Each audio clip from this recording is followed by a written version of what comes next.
नमस्कार, मैं डॉक्टर कपिल कुमार कुशवाहा आप सभी का हमारे YouTube channel Hindi for us में स्वागत करता हूँ।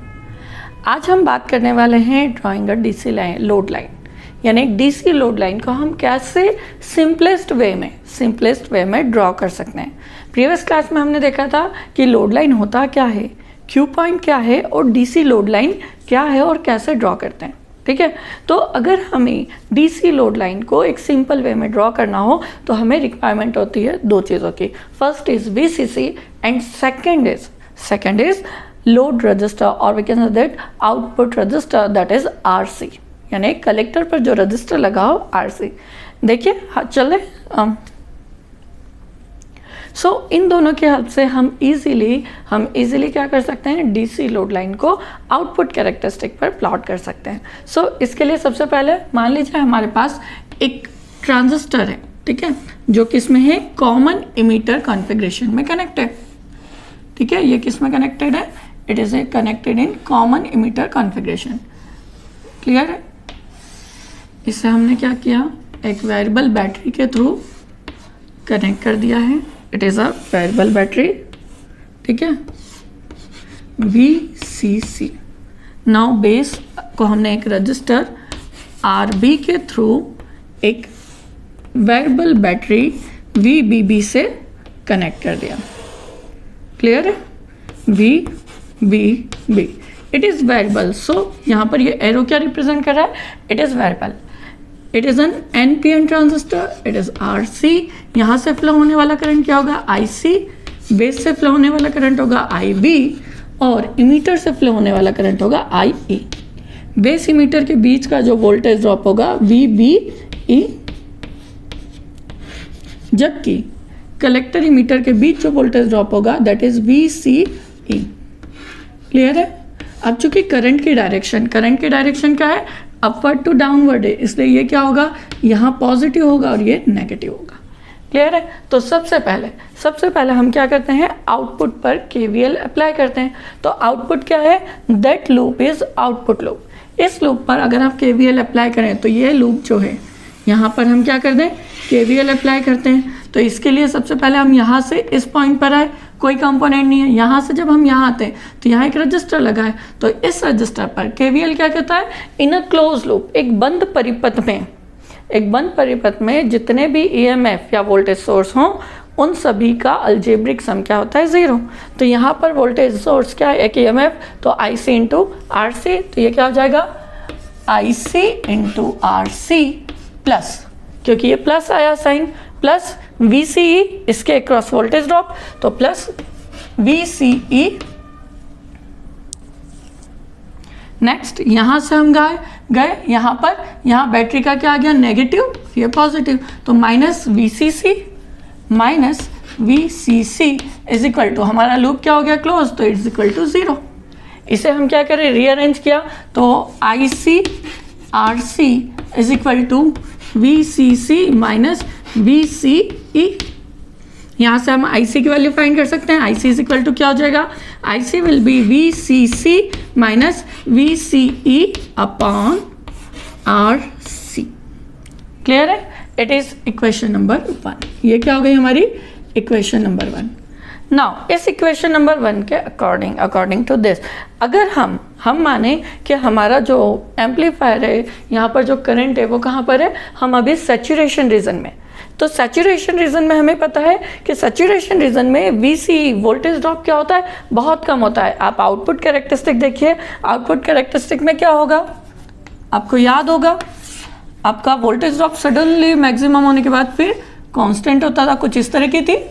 सो ये जो वोल्टेज ड्रॉप है, ये वोल्टेज ड्रॉप क्या है, बहुत कम है as compare to VCC।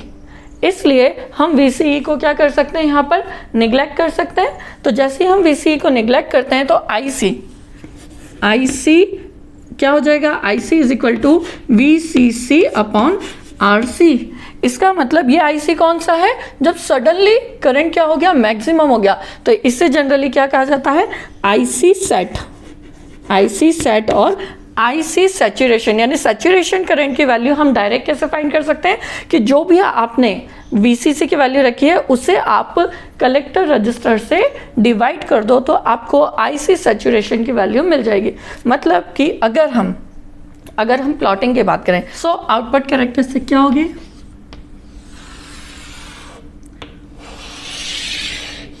It is are VCE and it is IC। So at saturation point और सैचुरेशन रीजन IC सेट की वैल्यू जो होगी VCC अपॉन RC होगी। तो IC ये यहाँ पर कुछ होगा IC set saturation, IC saturation, और इसकी वैल्यू क्या होगी, it will be VCC upon RC। यहाँ से हम इसकी वैल्यू क्या करते हैं, डायरेक्ट फाइंड कर सकते हैं। नाउ सेकेंड कि हमें पता है कि जब हमारा ट्रांजिस्टर किस पे होता है, कट ऑफ रीजन पर होता है, तो ऐसे सिचुएशन में जो करंट की वैल्यू IC की वैल्यू होती है वो क्या होती है, आइडियली इट इज 0। सो इस इक्वेशन नंबर 1 पर हम IC की वैल्यू क्या पुट कर दे, 0। तो जैसे ही हम IC की वैल्यू 0 पुट करते हैं तो ये पूरी टर्म क्या हो जाएगी, 0। तो ये हो जाएगा VCC minus VCE upon RC is equal to 0। That means VCC is equal to, और VCC minus VCE is equal to 0।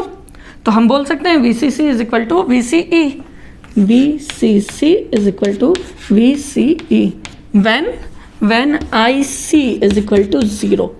ठीक है, जब क्या है IC बराबर 0 है। तो VCC किसके बराबर हो गया, VCE के। मतलब जब हमारा VCE VCC के इक्वल हो जाएगा तब हमारा ट्रांजिस्टर क्या होगा, कट ऑफ पर होगा।